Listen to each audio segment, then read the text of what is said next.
देखिए, तवांग में जो कुछ भी हुआ, इससे तो एक बात स्पष्ट है कि चीन के इरादे बिल्कुल नापाक हैं, पाक साफ नहीं है। नजर डालिए, क्योंकि देखिए, भारत की एक पोस्ट हटाने पर यह आमादा रहा, लेकिन भारतीय सेना को पहले से ही अंदेशा था, इसलिए पूरी तैयारी हमारी थी। कुछ हफ्तों से एलएसी पर आक्रामक रुख रहा चीन की तरफ से, लेकिन भारत ने पूरा करारा प्रहार किया है। भारतीय सीमा की तरफ ड्रोन भी देखे गए, आक्रामक अंदाज में ये ड्रोन नजर आए। ये भी एक पहलू है। भारत ने जवाब में सुखोई 30 भेज दिए। अब चीन इससे तिलमिला गया। सबसे बड़ी बात, कम से कम 3 बार सुखोई की उड़ान नजर आई और उसकी गर्जना देखने और सुनने को मिली। आक्रामक अंदाज में मुंहतोड़ जवाब, करारा प्रहार जिसे पलटवार कहा जाता है, वो भारत की तरफ से हमें देखने को मिला। लेकिन सबसे बड़ी बात, ये झड़प क्यों हुई, ये जानना, इसके पीछे क्या कुछ है, ये जानना बेहद जरूरी है। चीन में देखिए जीरो कोविड पॉलिसी है और इससे जनता में काफी रोष है, इसलिए कह सकते हैं कि ध्यान भटकाने की एक साजिश भी हो सकती है। पूरी रिपोर्ट स्पेशल आपके लिए।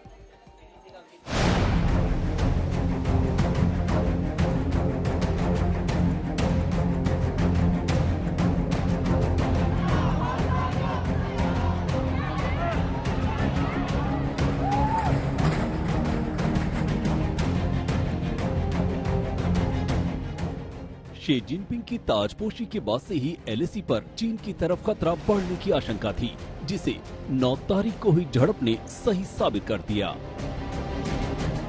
जिस तरह जिनपिंग ने पार्टी कांग्रेस की मीटिंग में गलवान कांड का वीडियो दिखाकर माहौल बनाया, उससे ये साफ साफ संकेत मिल गया कि वो आने वाले दिनों में एलएसी पर फिर से तनाव बढ़ सकता है।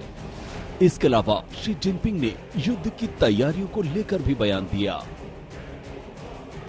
उन्होंने कहा था, चीन की पूरी सेना को अपनी सारी ऊर्जा युद्ध की तैयारी में लगा देनी चाहिए और युद्ध की तैयारी के लिए अपनी क्षमता को बढ़ाना चाहिए। ये हाथापाई बंद करो।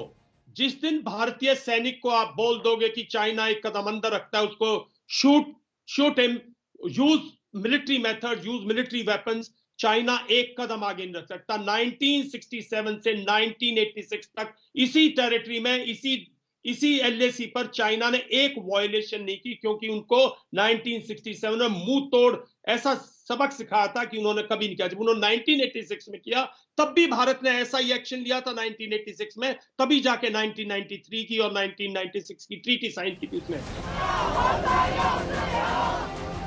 इस आशंका को चीन में होने वाले विरोध ने और मजबूत कर दिया। थियानमेन चौक के बाद पहली बार चीन की सेना अपनी सरकार के खिलाफ इतनी बड़ी संख्या में सड़कों पर आई। जीरो कोविड पॉलिसी से परेशान जनता ने शी जिनपिंग को सीधे सीधे चुनौती दी। उनके खिलाफ शंघाई से वुहान तक नारेबाजी हुई। जिस तरह से चीन में प्रदर्शनकारियों को कुचला गया, उनकी आवाज को दबाया गया, उसे भारत के लिए शुभ संकेत नहीं माना गया, क्योंकि तीसरे कार्यकाल में शी जिनपिंग भारत से टकराव बढ़ा सकते हैं, क्योंकि चीन में कोरोना पाबंदियों के चलते इकोनॉमी की रफ्तार सुस्त हो गई है, बेरोजगारी बढ़ गई है। इसलिए नाराज जनता का ध्यान भटकाने के लिए जिनपिंग की तरफ से इस तरह की झड़प की आशंका एक्सपर्ट पहले से जता रहे थे। रिपोर्ट भी कहती है कि चीन भारत के खिलाफ अपनी शक्ति लगातार बढ़ा रहा है।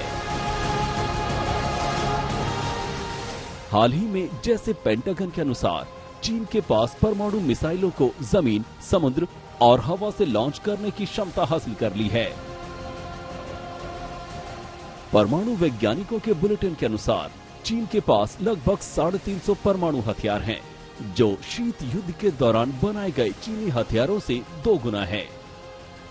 अमेरिकी खुफिया विभाग का अनुमान है कि 2027 तक चीन के परमाणु हथियारों का भंडार फिर से 2 गुना होकर 700 हो सकता है। चीन भारत को अपना दुश्मन मानता है, इसीलिए चीन का परमाणु हथियार बढ़ाना भारत के लिए किसी खतरे की घंटी से कम नहीं है। मंजीत नेगी, दिल्ली, आज तक।